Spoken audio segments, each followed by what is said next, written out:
Compartilhamos o Salmo 125 recentemente e nessa manhã gostaria de caminhar com os irmãos novamente nesse cântico dos degraus ou cântico dos peregrinos, um pouco naquilo que o Salmo 126 nos instrui, que com toda certeza traz uma edificação à nossa vida e à nossa casa. Quando o Senhor restaurou a sorte de Sião, ficamos como quem sonha. Então a nossa boca se encheu de riso e a nossa língua de júbilo. E entre as nações, entre os povos, se dizia: grandes coisas o Senhor tem feito por eles. Com efeito, grandes coisas fez o Senhor por nós. Por isso, nós estamos alegres. Vá para o livro do profeta Jeremias, capítulo 29, também um texto conhecidíssimo da igreja. Livro do profeta Jeremias, capítulo 29. Lerei do verso 10 a 14. Como ouvimos no domingo passado, o Senhor, segundo a carta aos Hebreus, falou aos pais, através também dos profetas.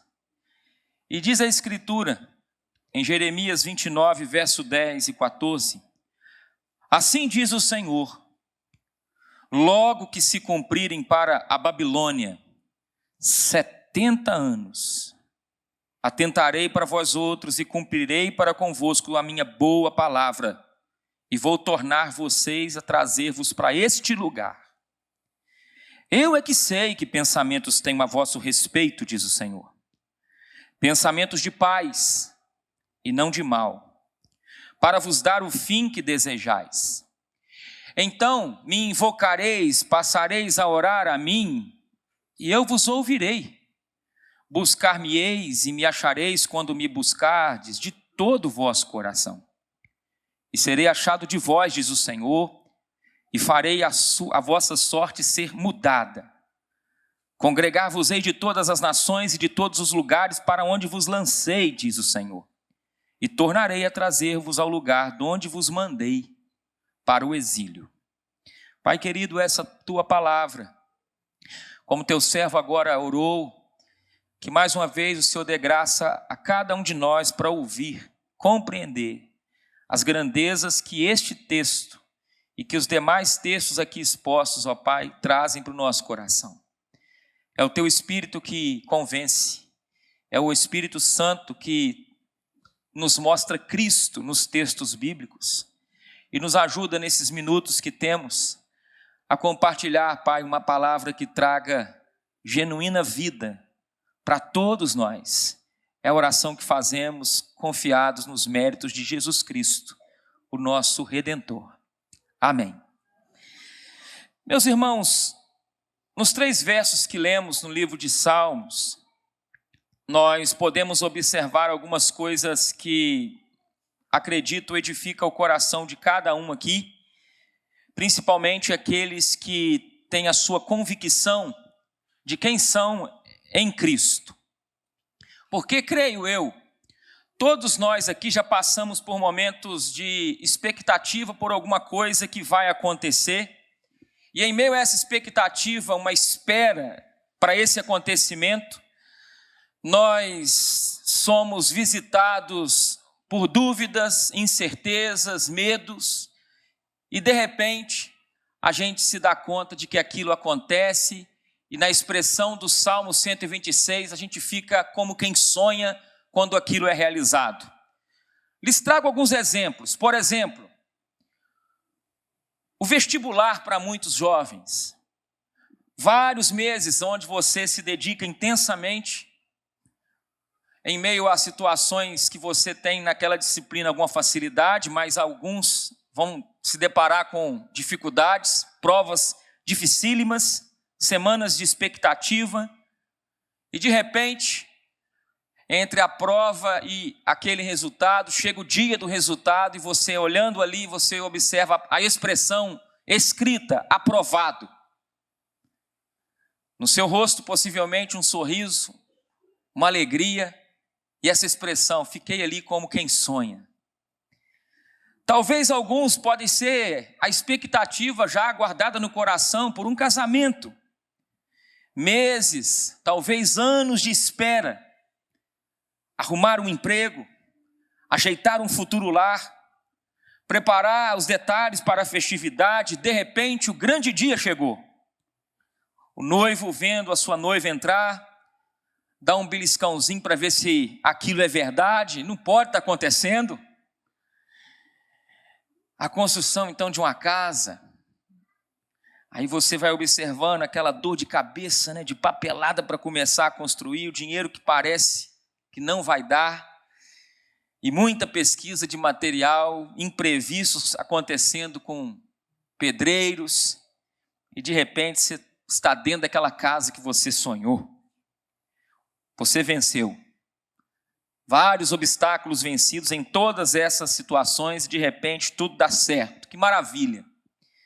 E você fica naquele estado de alegria plena, como se estivesse vivendo um sonho. Mas logo depois de entrar na universidade, vem provas difíceis. Logo após casar, vem ajustes, contas a pagar, adaptação de hábitos que precisam ser evitados pelo marido recente e a esposa. A casa que era nova ano passado já vai precisando de alguns reparos. E qual o risco nisso tudo, pastor? O risco é o esquecimento.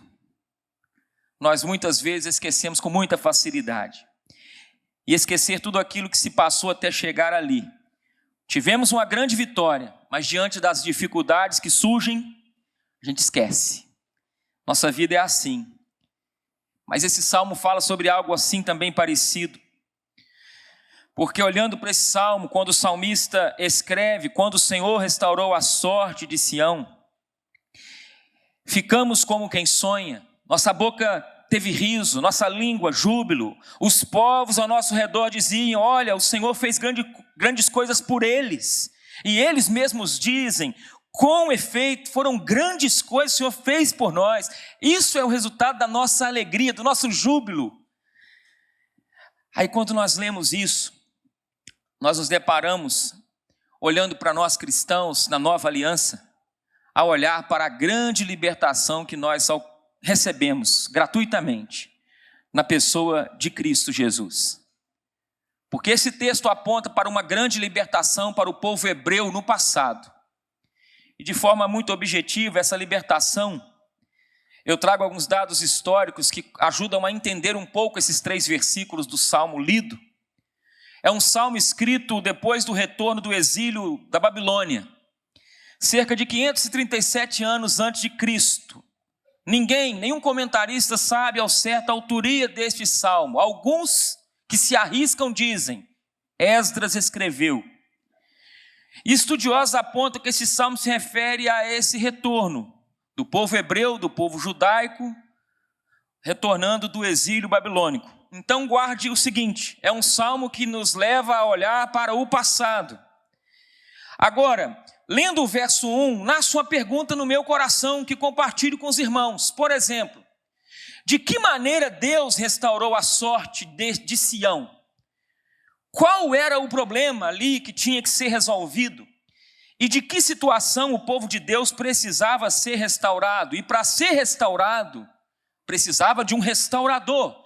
Então guarde, o restaurador é o eterno, é o Criador, é o soberano, é o Deus de Israel. Agora, a restauração, essa restauração que muda a sorte, leva a gente a olhar para alguns pontos interessantes na vida do povo hebreu. Por exemplo, o povo hebreu que sai de um processo de escravidão no Egito. E a sua história, curiosamente, quando chega na terra prometida, mesmo depois de estar ali, você vê um povo se rebelando várias vezes. Como que o nosso coração é parecido com aquele povo? O povo estava escravo no Egito, é liberto, quando chega naquela terra da promessa, depois de vários desafios, em Canaã. Diz a Sagrada Escritura no livro de Juízes que agora, conquistando terras ali em meio àqueles povos, aquilo que Deus os havia prometido, diz a Escritura no livro de Josué, de Juízes, que eles obtêm muitas vitórias, mas ali também você vê a realidade do pecado, a oscilação do coração deles. Mesmo Deus sendo fiel, aquele povo sendo infiel, e frequentemente você vê aquele povo sendo entregue à adoração a falsos deuses, como Baal e Astarote, oferecendo holocaustos a Deus, mas lá no seu íntimo, lá no coração, vários ídolos, adorando ao único Deus superficialmente, e Deus alertando o povo várias vezes por meio de vários profetas. Orientando como? Da seguinte maneira: se vocês não se voltarem de forma integral para mim, o pecado de vocês vai trazer disciplina. E Deus fez isso várias vezes. Midianitas, filisteus assolaram o povo, como você vê no livro de Juízes, já citado. O povo se arrependia dos seus erros e logo em seguida voltava à prática do pecado, como numa grande montanha russa. Até que um dia, quando o reino já estava dividido entre reino de Israel, ou reino do norte, e reino de Judá ao sul, Deus mandou os assírios atacar Israel.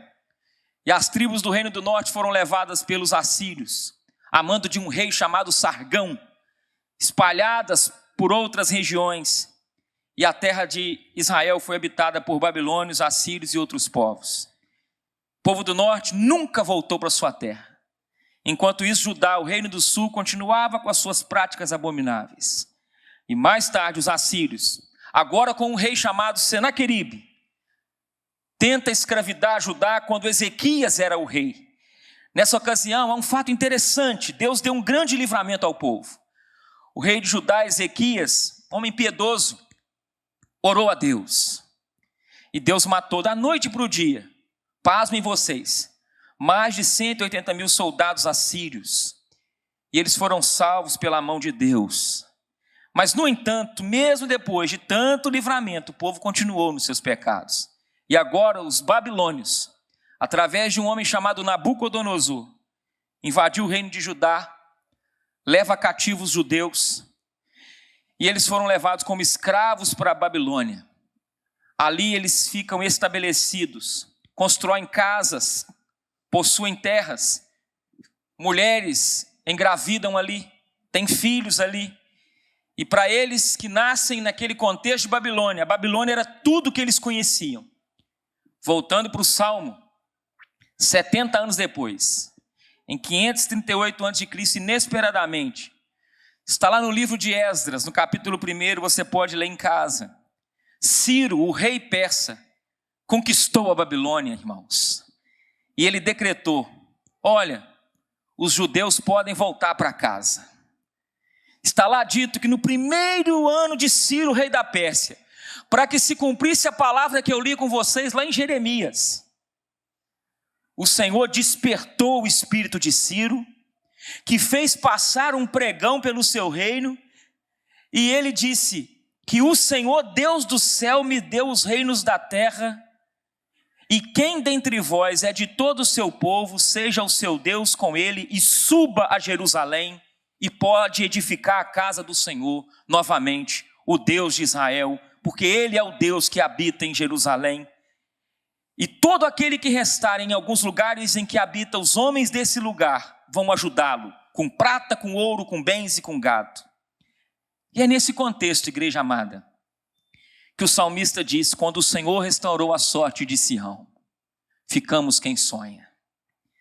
Algumas traduções dizem: quando o Senhor trouxe do cativeiro os que voltaram de Sião. Eugene Peterson, um canadense, diz na sua versão assim: parecia um sonho bom demais para ser verdade. O Eterno trouxe de volta os exilados de Sião. Quando essa libertação aconteceu, então, você tem um choque. Eles não acreditam. Era bom demais para ser verdade voltar para a cidade santa, algo que surpreendeu a eles mesmos. E eles sabiam que não mereciam tal libertação. O que nós aprendemos com isso? Algumas coisas. Por exemplo, eles olham para o coração deles e entendem o seguinte: nós somos tão infiéis, mas a gente está experimentando a fidelidade de Deus.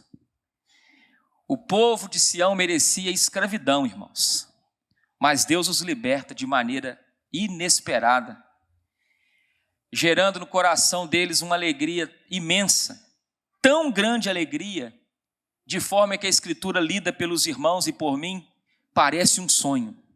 A nossa boca, nossos lábios se encheu de gargalhadas, de riso, a nossa língua de júbilo. Porque antes da gente entender o riso de alegria, se você ler o Salmo 137, verso de 1 a 4, você vai ver como que aqueles 70 anos eles se encontravam ali. Lá está dito que eles choravam nos rios da Babilônia, nas margens do rio, assentados. Diz a Escritura no Salmo 137, verso 2, que as harpas de louvor e adoração estavam dependuradas nos salgueiros. E os opressores debochavam vendo isso, dizendo que eles deveriam então entoar as canções deles ali. Entoai-nos os cânticos de Sião, verso 3 do Salmo 137. E eles respondiam assim: como nós vamos entoar o canto do Senhor numa terra estranha? Imagine, aqueles que os oprimiam e escravizavam pediam canções de alegria. E eles entendem que nesses 70 anos eles não tinham motivos para cantar. Mas agora, meus irmãos, agora a boca deles estava cheia de alegria e eles diziam: grandes coisas o Senhor fez por nós. Só pode ser um milagre o que está acontecendo, só pode ser obra do seu amor leal e fiel. E até os outros povos que estavam ali, possivelmente também povos conquistados e oprimidos como eles, provavelmente esses povos, ao ver o que Israel estava sendo agraciado, diziam: grandes coisas o Senhor está fazendo por eles. Termino fazendo algumas aplicações à nossa realidade. Todas as vezes que nós cristãos vemos essa libertação ou essas libertações na história do povo hebreu, como na história com relação à Babilônia, a gente precisa ter em mente essa grande libertação, como eu já disse. Por quê? Porque, pasmem vocês, esse que vos fala sabe perfeitamente que nós já nascemos em cativeiro. Por mais belo que seja o seu filho, sua filha, o bebezinho que você tem em mãos, esse filho da aliança, ele já nasce em pecado. Ele já nasce experimentando o cativeiro, chamado um cativeiro nessa vida. Mas por que disso, pastor? Explique para nós esse drama dessa guerra no coração humano. Porque as guerras exteriores são reflexos, irmãos, nada mais do que guerra no coração do homem. Esse coração terrível. Porque nós nascemos, segundo as cartas bíblicas paulinas, inimigos de Deus, e tudo isso por causa da escolha do nosso representante, Adão. Adão tinha a obrigação moral de obedecer a Deus, mas aquele casal escolheu a desobediência, em outras palavras, a autonomia. Decidiram ouvir a serpente maligna e comeram do fruto proibido. Em vez de encontrar a autonomia que eles imaginavam que teria, o que aconteceu? Eles viraram escravos dentro de um cativeiro chamado pecado. E eu e você nascemos, segundo a Escritura, em Romanos 5, 17 a 19, que pela ofensa de um, chamado Adão, veio o juízo sobre todos os homens, para condenação. Então, como representante da raça humana, o pecado dele é contado como meu, a sentença de morte dele é contado como minha, a sua condenação é contado como minha, e a Bíblia diz que você e eu nascemos pecadores, inimigos de Deus e condenados à morte, como aqueles filhos que nasceram naquele cativeiro de Babilônia, sem esperança, sem perspectiva de melhora, sem ter como fugir. Mas uma palavra de esperança temos. Mas Deus enviou seu Filho Jesus Cristo para salvar todo aquele que nele crê do império das trevas, cujo rei é Satanás. Nascemos em pecado, necessitamos da graça de Deus. E é dito pela mesma carta paulina, Romanos, que fomos gratuitamente justificados pela graça mediante a redenção em Cristo. Então, guarde no seu coração a igreja de Cristo. Assim como aquele contexto histórico hebreu, a igreja de Cristo tem a sua sorte restaurada por Deus, por causa de Cristo. A nossa grande alegria se deve ao fato de que nós fomos restaurados e libertos da escravidão do pecado, mesmo sabendo que nós estávamos destinados à morte eterna. E de maneira inesperada, como aquele cativeiro babilônico, fomos trazidos de volta onde a gente devia estar, que é em plena comunhão com o nosso Deus em Sião. Sião é o quê? É a igreja de Deus. É o Israel de Deus. Quando você reflete nessa libertação diariamente, você faz aquilo que temos aprendido através de uma canção aqui cantada recentemente. Você faz algumas perguntas. Por exemplo, por que eu, Senhor? Por que eu? Pecador. Não fiz nada para merecer essas bênçãos. Aí você se depara com essa expressão, né? Por que eu? Eu fui liberto e você também, por um rei que morreu em meu lugar para me resgatar. E eu termino lembrando uma característica que esse salmo diz que todo salvo e liberto por Cristo possui. Alegria. Alegria. Os cristãos deveriam ser as pessoas mais alegres do mundo, meus irmãos. Se você ler Atos capítulo 14, diz que Deus dá alegria para os ímpios. Estações frutíferas, colheita e alegria. Graça comum. Mas há uma alegria que somente o cristão possui, irmãos. Que é uma alegria, segundo Paulo, como fruto do Espírito. Que a gente pode observar que é uma alegria cristã que não depende das circunstâncias favoráveis e perfeitas.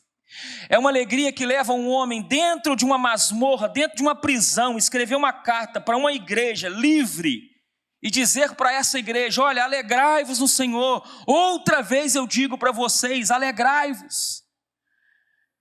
Leva um Paulo a escrever preso para um povo liberto sobre restauração, falar de reconciliação, de perdão.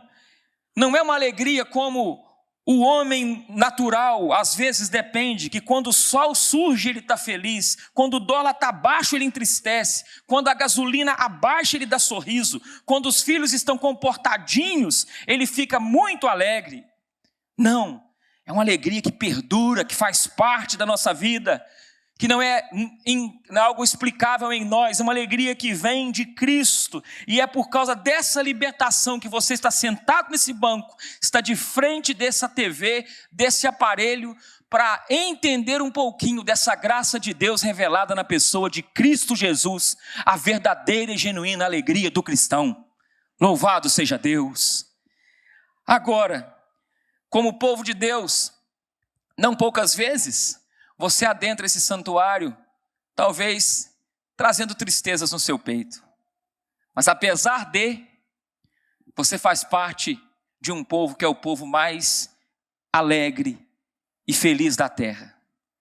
Porque é um povo que talvez se esquece, mas quando olha para trás, assim como o Salmo nos ensina, restaurou a sorte de Sião, a gente fica como quem sonha.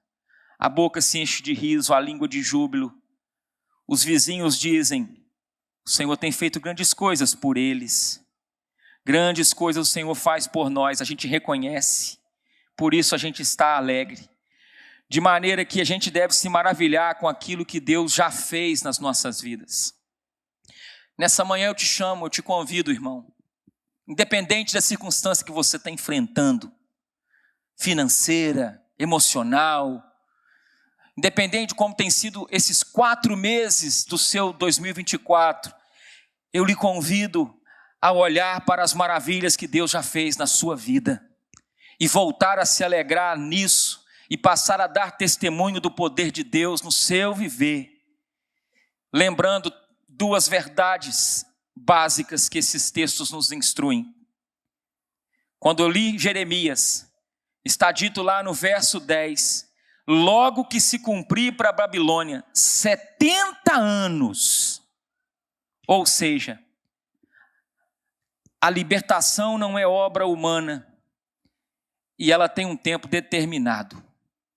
Deus disse, 70 anos, nem um dia mais, nem um dia menos. 70 anos é o processo de disciplina que eles vão passar. Salvos em disciplina, e 70 anos, nem um dia mais, nem um dia menos. Ou seja, lembre-se, por maior que seja hoje a adversidade, Deus tem um tempo determinado. Lembre também que a libertação não é obra humana, mas uma ação do poder de Deus, assim como foi na história do povo hebreu, assim é na história do povo de Deus em Cristo Jesus. E me lembro das palavras de Luiz Alonso Shekel, um hebraísta, quando fala sobre a ressurreição de Jesus. Porque o que me deixa espantado como quem sonha? É olhar para a ressurreição de Cristo, dominicalmente, apoiar nela a minha vida, sabendo que apesar de mim, de tudo que sou em Adão, o poder da ressurreição continua me transformando e transformando a cada um de nós. Da mesma maneira que o Salmo fala da mudança de sorte do povo hebreu. O que mudou a sorte do povo de Deus foi a ressurreição de Cristo. Tanto mudou que os apóstolos não conseguiram crer quando Jesus ressuscita. Diz a Bíblia que eles têm dificuldade de crer. Ficaram como quem sonha. Que a gente possa voltar nessa manhã para casa com esses 3 versos. O Senhor tem feito grandes coisas por nós. E eu preciso me apoiar na ressurreição do meu Senhor, sabendo que tem um tempo determinado, qualquer adversidade que eu tenha enfrentado. Curve sua fronte, vamos orar. Pai Santo, obrigado pela tua palavra exposta e lida. Peço ao teu Espírito Santo que influencie o nosso coração agora a vivê-la, a praticá-la. Nos ajude a entender que tem um tempo, e o tempo é determinado pelo Senhor. O Senhor é Senhor do tempo. Nos ajude a entender, Pai, que qualquer situação que precisamos de libertação, como na história do povo hebreu, não foi obra de homens, mas foi uma ação do poder do Senhor. E que este poder ajude cada família aqui representada, cada pai, cada mãe, cada casal, Pai, a realmente se ver no texto bíblico, ficar como quem sonha, olhando para tantas graças que o Senhor já concedeu a eles até aqui. Livra a gente de esquecimento, Pai, e nos dê uma boa memória para ver a bondade do Senhor na nossa história, em todo o tempo. É o que lhe pedimos em nome de Jesus Cristo. Amém.